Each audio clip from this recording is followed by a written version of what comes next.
Hi friends, welcome to Cognitive Edge Points YouTube channel. நம்ம சென்டரில் PGTRB and polytechnic TRB கெமிஸ்ட்ரிக்கான classes வர August 15 start பண்ண போகிறோம். அதில் ஜாயின் பண்ணணுன்னு விருப்பம் இருக்கிறவங்க ஸ்க்ரீனில் கொடுத்துருக்கிற நம்பர்ஸ்க்கு கால் பண்ணுங்கள் ஃபார் மோர் டீட்டெயில்ஸ். வாங்க வீடியோக்குள்ளே போகலாம். நம்ம இந்த வீடியோ சீரீஸில் 2017 வருஷம் நடந்த பாலிடெக்னிக் டிஆர்பி கெமிஸ்ட்ரி சப்ஜெக்டில் வந்த கொஷின்ஸை ஆன்சர்ஸ் வித் எக்ஸ்ப்ளனேஷன்ஸோட பார்த்துட்டு வரோம்.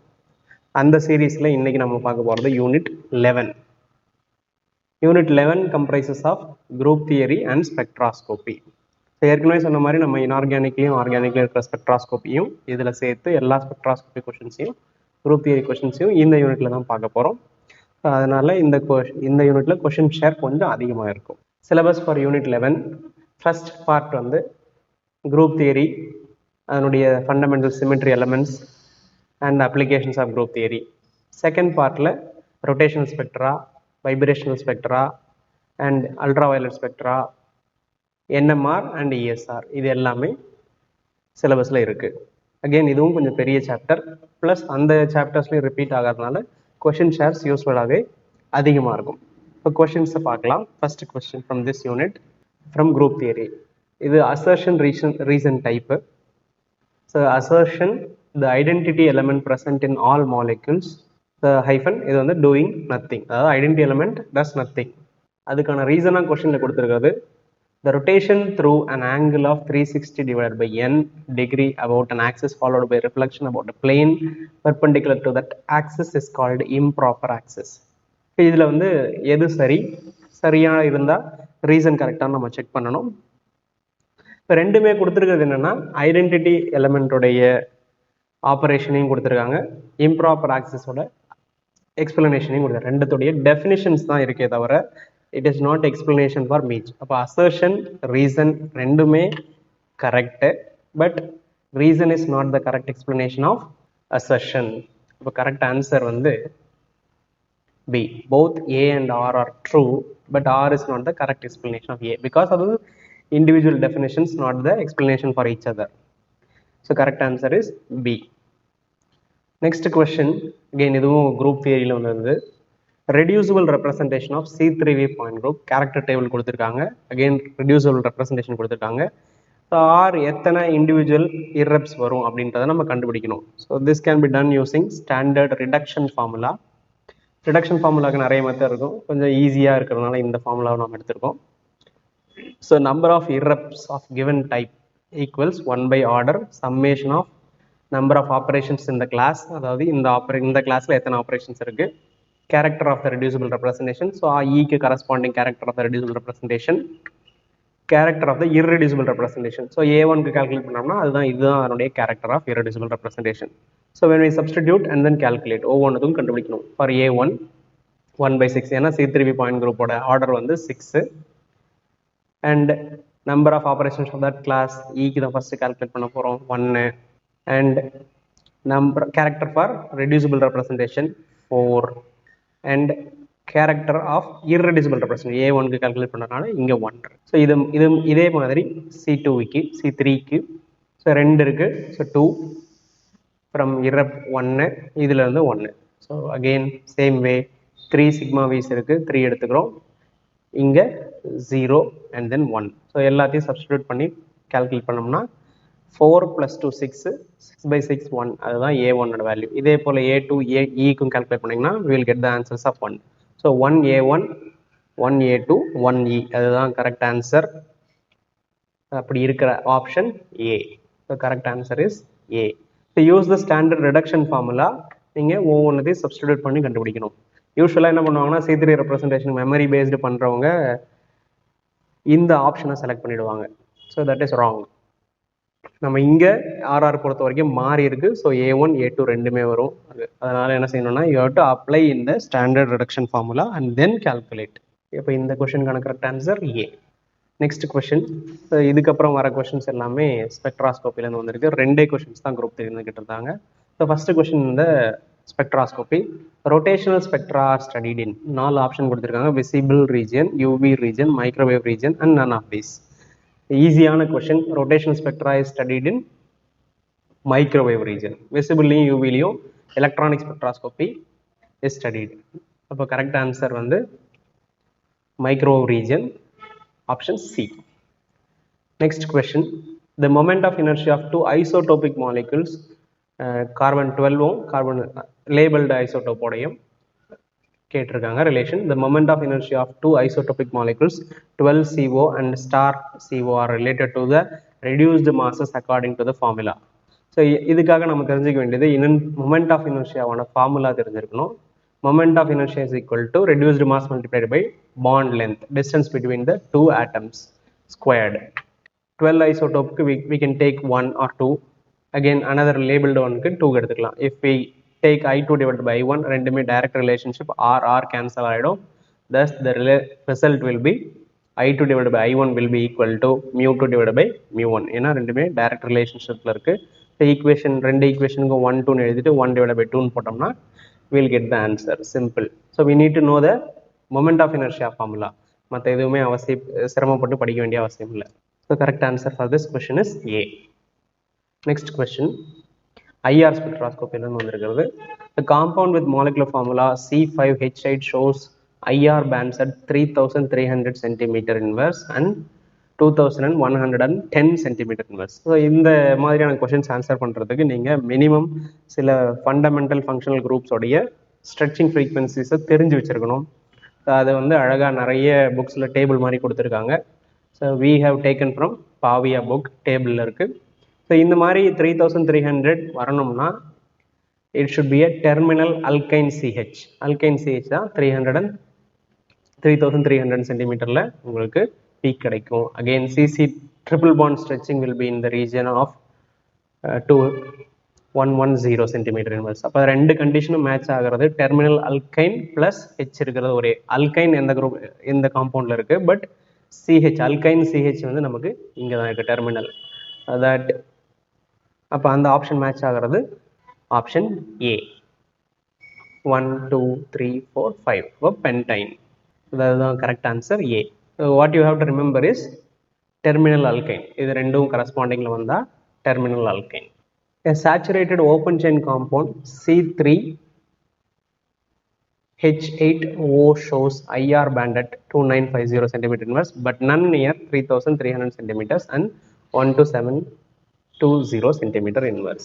So in the compound it shows a peak at around 3000 cm inverse but no peaks at 3300 and 12720. So in the value நம்ம பார்த்த உடனே தெரிஞ்சிரும் it is a carbonyl compound. அப்போ no peaks at 1720 around region வந்தாவே so there is no peak. அப்போ என்ன ஆகும், aldehyde and ketone both can be ruled out. Next இருக்கிறது alcohol and ether தான் நம்ம செக் பண்ணணும். ether alcohol ஆகும்போது என்ன ஆகும், we will have peak at 3300 region. But இங்க அந்த ரெண்டு பீக்குமே வரல, ஒரே ஒரு பீக் மட்டும் தான் இருக்கு. So the answer left will be ether. அப்போ கரஸ்பாண்டிங் வேல்யூஸ் இங்கே கொடுத்துருக்கோம். இஃப் இட் இஸ் ஆல்டிஹைட் 1740 இந்த ரீஜனில் வரணும். கீட்டோன் ஆகும்போதும் அகெயின் 1725 1700 வரைக்கும் வரணும். ஆல்கஹால் ஆகும்போது ஃப்ரீ ஆல்கஹால் இருந்தால் 3600லையும், ஹைட்ரஜன் பாண்டட் ஆல்கஹாலாக இருந்தால் 3400 ரீஜன்லையும் நமக்கு பீக் கிடைக்கணும். But only possibility is ether. CO stretching frequency 1300ல கிடைக்கும், பட் நமக்கு அங்கே பீக் கிடைக்கல. What we got is sp3 hydrogen alkyne connected to oxygen, அந்த பீக் தான் 3000 ரீஜன்ல நமக்கு கிடைச்சிருக்கு. So the correct answer is D. Next question. The parallel band for N2O molecule contains no Q branch. This information indicates that so if there is no Q branch for the parallel band in the molecule namakku, it is expressed that it is a linear molecule. But center of symmetry irundha, that is due to mutual exclusion principle. Dipole moment pathiyo none of this kediyadu. If the molecule is linear, we will not have a Q branch spectrum. Characteristics of N2O. N2O வந்து இன்னொரு asymmetric linear molecule, NNO அந்த மாதிரி இருக்கும். So we will not have peak of Q branch. Correct answer is B. Center of symmetry இருந்தா mutual exclusionல IRல இருக்கிறது ராமன்லையும், ராமன்ல inactive இருக்கும், ராமன்ல ஆக்டிவா இருக்கிறது IRல inactive இருக்கும். So next question. XeF4 has square planar structure. Square planar-ஆவே நமக்கு தெரியும் D4H point group. ஸோ அது square பிளேனாராக இருக்கணும்னா இந்த கண்டிஷன்ஸில் எது சாட்டிஸ்ஃபை ஆகுதுன்னு பார்க்கணும். Again this can be explained by rule of mutual exclusion. When a molecule has a centre of inversion I. IRல ஆக்டிவா இருக்கிற பீக் ராமன்ல inactive இருக்கும். That means இந்த molecule வரக்கூடிய 6 vibrational peaks, each 3 Raman IR bands will not be coincidental. வராது. கோஇன்சிடென்டலா இருந்திருந்தா centre of inversion இல்லைன்னு சொல்லுவோம். ஸோ இந்த ரெண்டு ஆப்ஷன்ல நம்ம செக் பண்ணிக்கலாம். 6 ராமன் பேண்ட்ஸ் இருந்தால் அது என்ன ஸ்ட்ரக்சர் வேணா இருக்கலாம். It has no centre of symmetry அப்படியும் சொல்ல முடியாது. ஸ்கொயர் பிளானர் ஸ்ட்ரக்சர்ல சென்டர் ஆஃப் சிமெட்ரி இருக்கு. தஸ் கரெக்ட் ஆன்சரா வரக்கூடியது சென்டர் ஆஃப் சிமெட்ரி இருக்கோ ஸ்கொயர் பிளானர் ஸ்ட்ரக்சர்ல each 3 Raman and IR bands are not coincidental தான் சரியான answer. Thus correct answer is B. Next question. Which are the following compounds will single NMR due to equivalent protons? Easy question. NMR ரொம்ப simple. நமக்கு தெரிஞ்சது chemically equivalent protons or magnetically equivalent protons எல்லாமே என்ன ஆகும்? Same signal கொடுக்கும். So ஒவ்வொரு molecule examine பண்ணும்போது first molecule it is a diethyl ether. These three hydrogens they can be separated by a plane. ரெண்டுமே equivalent protons. அப்போ ஒரே ஒரு single peak தான் கிடைக்கும். அப்போ correct answer is A.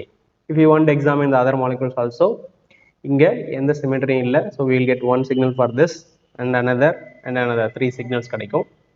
இந்த காம்பவுண்ட்ல CH இது ஒரு சிக்னலையும் இந்த ரெண்டு CH3 ரெண்டாவது சிக்னலையும் கொடுக்கும். so 2 signals. இது வந்து vinyl chloride, one signal for this hydrogen. இது diastereotopicனால 2 signals. இப்போ மொத்தம் 3 signal கிடைக்கும். so this is also not answer. correct answer is single signal கொடுக்கக்கூடிய ஒரே compound diethyl ether. option A. next question. NMRல இருந்து chemical shift calculation based delta gamma in the NMR spectrum for a peak is at 60 Hz in an instrument operating at 100 megahertz. If the instrument is operating at 120 megahertz, delta gamma எவ்வளோன்னு கேட்டிருக்காங்க. So this can be easily calculated from chemical shift formula. chemical shift என்றது delta gamma divided by operating frequency. அதுல இருந்து நம்ம என்ன கண்டுபிடிக்கலாம்? chemical shift கண்டுபிடிக்கலாம். chemical shiftல இருந்து மறுபடியும் again if the instrument operating frequency changes we can calculate the value. அப்போ chemical shift equal to delta gamma by operating frequency னா 60 Hz divided by 100. அப்போ chemical shift will be 0.6 ppm. அதுல இருந்து we can use for new operating frequency 0.6 இருக்கும்போது 120 megahertz ரெண்டையும் multiply பண்ணோம்னா நமக்கு கிடைக்கக்கூடியது 72 Hz. Option C is the correct answer. Next question. The NMR that gives information about the backbone of the molecules rather than about periphery in. So 4 different types கொடுத்திருக்காங்க. Organic compounds எல்லாமே backbone is made up of carbon. அப்போ carbon NMR will give you the backbone. Hydrogen NMR will give you information about the periphery. Fluorine and phosphorus NMR அதனுடைய corresponding functional groups இருந்தா கிடைக்கும். இப்போ இதுக்கான correct answer A. Carbon 13 NMR. Next question. Again same question from NMR. The OH proton in methanol in the presence of acid gives an NMR spectrum which is. So simply பார்க்கும்போது multiplicity calculate பண்ணுவோம். We use the formula 2n I plus 1 அல்லது n plus 1 formula. இங்க எல்லாரும் multiply பண்ணி 4 quadrat எழுதுவாங்க, which is not correct. ஏன்னா when there is a presence of acid or proton source, exchange of protons will happen. அப்போ அந்த proton வந்து splitting நடக்காது. That will not split or will get splitted. அது ரெண்டுமே நடக்காததுனால in the presence of proton sources we will have only singlet. So the correct answer is B. Not quartet. எல்லாரும் quartet தப்பா போடுவாங்க. அது எந்த ஆல்கஹாலா இருந்தாலும் we will have singlet peak only. Next question.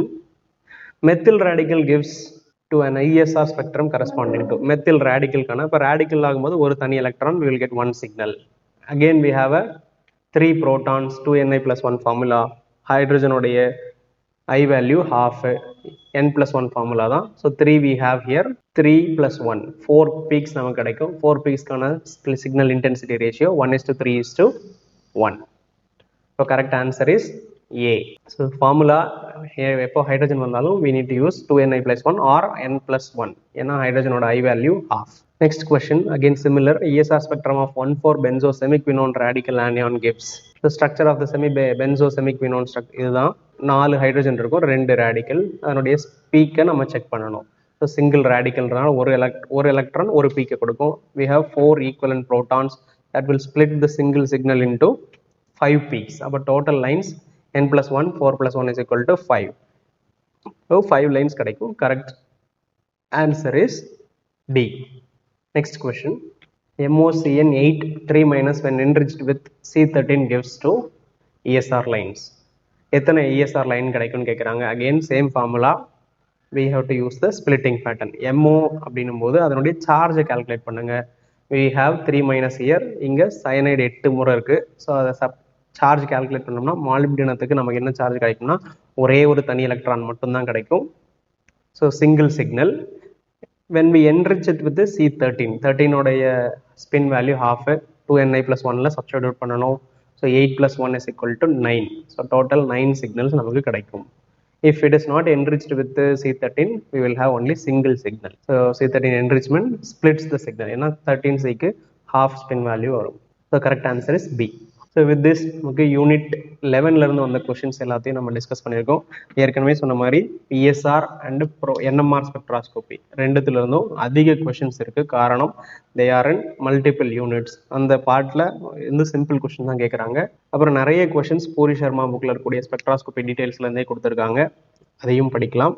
இதோட நம்ம இந்த வீடியோவை கன்க்ளூட் பண்றோம். நெக்ஸ்ட் யூனிட் 12ஓட வீடியோவில் மீட் பண்ணலாம்.